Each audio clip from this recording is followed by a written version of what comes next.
जय जिजाऊ, जय शिवराय. कालच मी असं म्हटलं होतं की विधानसभेच्या निकालामध्ये फडणवीस यांना आणि महायुती सरकारला प्रचंड पाशवी बहुमत मिळालेलं आहे. ते पाशवी बहुमत मिळत असताना यामध्ये जे घटक पक्ष आहेत महायुतीचे, त्यामध्ये शिंदेंचं सरकार, एकनाथ शिंदे यांचा पक्ष शिवसेना आणि अजितदादा पवार यांचा पक्ष राष्ट्रवादी काँग्रेस पक्ष यांना सुद्धा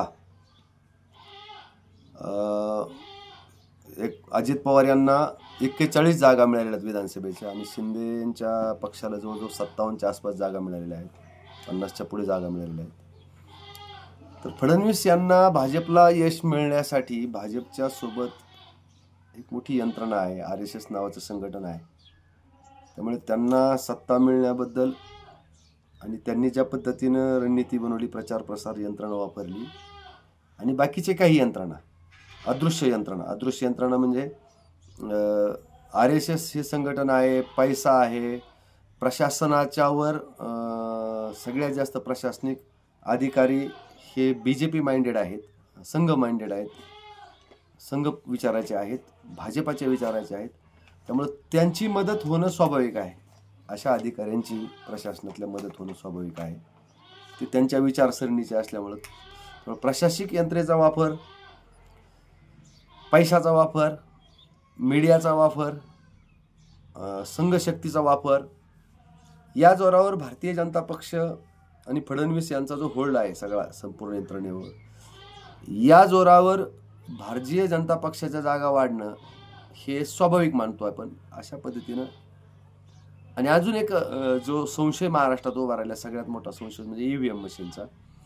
तो EVM मशीनच्या संदर्भामध्ये कुणी काही म्हणू द्या, परंतु ती पतिव्रता आहे अशा प्रकारचा अजून स्वच्छता, जोपर्यंत तिची अग्निपरीक्षा होत नाही तोपर्यंत तिला पतिव्रता मानता येणार नाही. कारण त्याचं कारण आहे की ते जे मशीन आहे त्या मशीनवर कोर्टामध्ये आजही आक्षेप आहे, सुप्रीम कोर्टामध्ये आक्षेप आहे आणि त्याच्यावर आक्षेप आहे म्हणूनच ते मशीनवर आक्षेप आहे म्हणूनच ते ballot voter verify paper audit trail लावलेले, परंतु प्रत्यक्ष counting voter verify paper audit trail म्हणजे त्या बॅलेटची होत नाही आहे. आणि त्या व्होटर व्हेरीफाय पेपर ऑडिट ट्रेलमध्ये बी सुद्धा धांदली येऊ शकतं, कारण ते पण मशीनच आहे, प्रिंटिंग मशीन आहे, तेही काही करू शकतं. पण ते EVM मशीनमध्ये गडबड आहे आणि ती गडबड रोखण्यासाठी चेक लावण्यासाठी व्हीपॅट लावलेले आहे. मग EVM मशीनमध्ये गडबड आहे म्हणून सुप्रीम कोर्टाने व्हीपॅट लावलेलं आहे आणि काउंटिंग व्हीपॅटची न होता अजूनही त्या EVM मशीनचे होते. त्यामुळे ती पतिव्रता असल्याचा अजून काही पुरावा आपल्याकडे नाही आहे. त्यामुळे त्याचाही वापर भाजप करू शकतं आणि अशा जोरावर भाजप मोठ्या प्रमाणामध्ये स्वतःच्या जागा आणू शकतं, याबद्दल मला संशय नाही.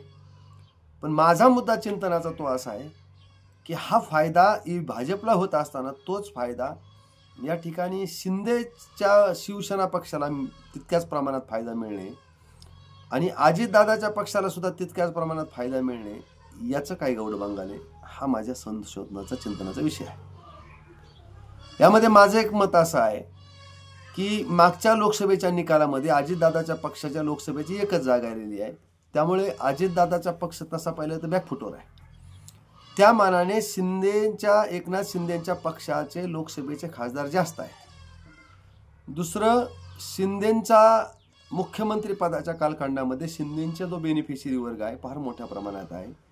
त्यामुळे शिंदेच्या पक्षाला आणि शिंदेचा जो पक्ष आहे त्या पक्षाला जनाधार मिळण्यासाठी शिंदेचं जे पद्धतीची कार्यपद्धती आहे ती पद्धती पाहता, मागचे मुख्यमंत्री पदाचा कालखंड पाहता, शिंदेच्या पक्षाला बहुमत मिळण्यास संदर्भामध्ये मी म्हणतो थोडासा आपण त्यांना उजवी बाजू देऊ शकतो, त्यांना मिळू शकतं इथपर्यंत मी मान्य करेल काही काळ.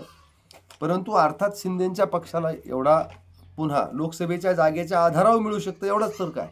एरवी शिंदेच्या पक्षांना पुन्हा विधानसभेत मोठा जनाधार मिळणे अपेक्षित नाही आहे, परंतु लोकसभेचा आकडा पाहता त्याच्या आधारे मिळू शकतं हेही मान्य करू शकतो काही काळ. परंतु ते खरं वास्तव नाही आहे. परंतु एकीकडे अजितदादांच्या पक्षाचा एकच खासदार असताना आणि अजितदादांवर प्रचंड मोठा भ्रष्टाचाराचा आरोप जुना, ज्या आरोपाच्या आधारे त्यांना घेरलं गेलं, तो आरोप आजही अजितदादांच्यावर धुतला गेलेला नाहीये. मग अशा परिस्थितीत अजितदादांच्या 41 जागा येणं किंवा ते आणणं, आता कारण याचे सरगना जे आहेत, प्रमुख आहेत, ते फडणवीस आहेत. त्यामुळे फडणवीस ठरू शकतात कोणत्या पक्षाला किती जागा आणायच्या, कोणत्या पक्षाला कुठं आणून ठेवायचं, हे त्यांच्या हातामध्ये आहे, फडणवीस साहेबांच्या. त्यामुळं अजितदादांच्या पक्षाच्या 41 जागा येणं हे एक फार मोठं रहस्य आहे. मग हे असं का झालं असावं, हे याचं कारण काय? अजितदादाच्या पक्षाला एवढ्या मोठ्या जागा आल्या किंवा आणून दिल्या, यावर माझं मत आहे. तर माझं असं मत आहे, साधारणतः हा एक डाव प्रतिडावाचा कार्यक्रम आहे. डाव प्रतिडाव असा आहे की फडणवीसांनी मागच्या विधानसभेच्या कालखंडामध्ये, लोकसभेच्या आधी, फडणवीसांना विरोधी पक्षाचं मनोबल तोडायचं होतं. म्हणून विरोधी पक्षाचं मनोबल तोडण्यासाठी त्यांनी पहिला डाव टाकला. तो डाव होता की पक्ष फोडण्याचा. म्हणून पहिला डाव टाकला उद्धव बाळासाहेब ठाकरेंच्या शिवसेनेचा, जो शिवसेना आहे बाळासाहेब ठाकरेंची, ती शिवसेना फोडून एकनाथ शिंदेंना आपल्या बाजूने खेचून मुख्यमंत्री बनवलं. आणि मुख्यमंत्री बनवून त्या ठिकाणी त्यांच्या असं लक्षात आलं की सगळी शिवसेना संपेल, उद्धव ठाकरेंचं मनोबल तुटेल आणि शिवसेना पक्ष संपेल पक्ष फोडून. म्हणून त्यांनी तो प्रयोग करण्यासाठी त्या ठिकाणी पक्षफोडीचा प्रयोग केला. परंतु त्या ठिकाणी उद्धव ठाकरेंनी जमिनीवर त्यांचे कार्यकर्त्याच्या जोरावर पुन्हा उभा राहण्याचा प्रयत्न केला. आणि सोबत उद्धव बाळासाहेब ठाकरेच्या शिवसेनेसोबत शरद पवार साहेब आणि काँग्रेस सोबत असल्यामुळे पुन्हा हा पक्ष मूळ धरू शकतो असं लक्षात आल्यानंतर दुसरा डाव त्यांनी टाकला की शरद पवारांचा पक्ष फोडला पाहिजे. म्हणून त्यांनी शरद पवारांचा पक्ष फोडला. अजितदादांना गरज नव्हती. त्यांच्यासाठी सरकार बनवण्यासाठी जे काही मॅजिक फिगरसाठी आकडे, ते भाजपचे आणि शिंदे साहेबांचे आकडे पर्याप्त होते. त्यांना अजितदादांना फोडण्याची गरज सुद्धा नव्हती. परंतु कशासाठी फोडलं? राष्ट्रवादी हा विरोधी पक्ष संपवावा लागेल, पवार साहेबांचं मनोबल तोडावं लागेल. मग पवार साहेबांचं मनोबल तोडण्यासाठी पवार साहेबांचा जर पक्ष फोडला, तर पवार साहेबांचा पक्ष फुटल्यानंतर पवार साहेब निवृत्त होतील, राजकीय निवृत्त होऊ शकतात, असा कयास बांधून राष्ट्रवादी काँग्रेस पक्ष फोडला. आणि अजितदादांना आपल्याबरोबर घेतलं. गरज नसताना, त्यांचे आकडे पूर्ण असताना सुद्धा त्यांनी अजितदादांना बरोबर घेतलं. केवळ बरोबर घेतलं नाही, वित्त विभाग दिला. त्याचं कारण होतं, अजितदादा अलीकडे आल्यामुळे अजितदादासोबत येणारे आमदार, अजितदादासोबत पक्षाचे, राष्ट्रवादी काँग्रेस पक्षाचे अनेक पदाधिकारी बेनिफिशियरी म्हणून अजितदादासोबत येतील आणि शरद पवारांचा पक्ष, विरोधी पक्ष संपुष्टात येईल. शरद पवार आणि उद्धव ठाकरे जर संपले तर इथला विरोधी पक्ष नामशेष होईल आणि एक हाती वर्चस्व आपल्याला महाराष्ट्रामध्ये निर्माण करता येईल.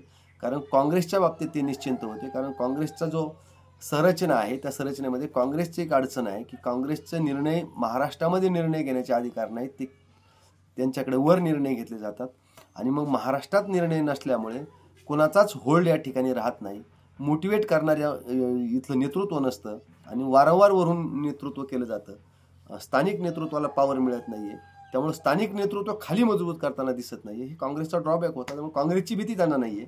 त्यांना भीती होती ती स्थानिक प्रादेशिक पक्षांची. कारण हे इथले स्थानिक नेतृत्व इथल्या कार्यकर्त्यांना मजबूत करून पुढे घेऊन जातात. म्हणून इथल्या स्थानिक नेतृत्वांचं, शरद पवारांचं, उद्धव ठाकरेंचं या ठिकाणी मनोबल तोडण्यासाठी शिवसेना पक्ष फोडला. परंतु त्यांचं मनोबल पुन्हा पवार साहेब वाढू शकतात म्हणून पवार साहेबांचं मनोबल तोडण्यासाठी राष्ट्रवादी काँग्रेस पक्ष फोडला. आणि राष्ट्रवादी काँग्रेस पक्ष फोडल्यानंतर पवार साहेबांनी एकदम जमिनीवर भूमिका घेतली आणि जनतेत जाऊन त्या ठिकाणी आपली जनतेची ताकद वाढवली, जनाधार वाढवला. आणि 2014च्या लोकसभेच्या निवडणुकीमध्ये, त्यावेळेसच्या निवडणुकीमध्ये भाजपनं असेसमेंट करायचा विचार केला की लोकसभेमध्ये फेर निवडणुका केल्यानंतर काय परिस्थिती येईल. जर आपल्या विरोधामध्ये कौल गेला तर महाराष्ट्राच्या निवडणुका घेताना ईव्हीएमचा जरी वापर झाला तरी तो आक्षेप धुवून काढता येईल की लोकसभेला ईव्हीएम नव्हतं का, तोही त्याच्यामध्ये डावपाच होता. आणि प्रत्यक्ष काय जनतेमध्ये घडले ते लोकसभेमध्ये तपासता येईल. म्हणून त्या निवडणुकामध्ये काही प्रमाणात फेर निवडणुका झाल्यानंतर संपूर्ण निकाल भाजपच्या विरोधामध्ये गेले आणि महाविकास आघाडीच्या बाजूने आले आणि परिस्थिती पुन्हा महाविकास आघाडीच्या संदर्भात महाराष्ट्राच्या विधानसभेच्या पार्श्वभूमीवर तयार झाली. आता फडणवीसच्या हे लक्षात आलं की आता आपण सत्ता मिळवणार आहोत. ही सत्ता मिळवताना जर आपल्या बरोबरच्या पक्षांना जर आपण सत्ता ट्रान्सफर केली नाही तर हे लोक आपल्यासोबत राहण्यासाठी यांना सत्ता ट्रान्सफर करावी लागेल एक. आणि दुसरी गोष्ट, यांच्याकडे सत्तेचा जर चुंबकत्व निर्माण ठेवलं, सत्तेचं चुंबकत्व जर या पक्षांजवळ ठेवलं तर जे उरलं सुरलं मागे राहिलेले पवार साहेबाचा उरलेला जनाधार, शिंदे साहेबाचा जो ठाकरे साहेबाचा जो जनाधार आहे तो जनाधार हळूहळू हळूहळू सत्तेच्या चुंबकत्वाच्या जोरावर परत खेचता येईल. यासाठी जर आपण अजितदादांचं संख्याबळ वाढवलं, अजितदादांच्या त्या ठिकाणी एक मोठा आकडा अजितदादांच्या सोबत जर सत्तेचा जर मिळवून दिला तर पवार साहेबांसोबत राहणारे जे उर्वरित लोक आहेत ते सुद्धा अजितदादासोबत आणता येतील आणि उरल्या सोरला राष्ट्रवादीचा त्या ठिकाणी राष्ट्रवादी पक्ष आपल्याला संपवता येईल का, काय संपवता आणण्यासाठी असं करता येईल असा एक धूर्त डाव त्या ठिकाणी फडणवीस साहेबांनी केला असावा की त्यांना असं वाटतं की या पक्षाचं मनोबल तुटेल आणि उरला सोरला जनाधार संपेल. हे डाव त्यांनी टाकला. त्याचा एक पुरावा माझ्याकडे आलेला आहे, तो असा पुरावा आहे. तो पुरावा आम्ही पाहिला तर लक्षात येईल. एक आपण तो पुरावा तपासू शकतो आणि तो पुरावा असा पाहता येईल. माझ्याकडे पुरावा आहे, याच्यामध्ये असं म्हटलं आहे, पवारांचे आमदार पदाधिकारी गळाला लावण्याचे प्रयत्न. कुणाचे? अजितदादा पवारांचे आमदार आणि पदाधिकारी गळाला लावतात. पवारांच्या पराभूत उमेदवारासह आमदारांना फोन. अजितदादांनी पवारांच्या पराभूत उमेदवारांना सुद्धा आणि विद्यमान आमदारांना सुद्धा अजितदादांनी फोन केलेले आहेत. अजित पवाराकडून फोन गेल्याची सूत्राची माहिती.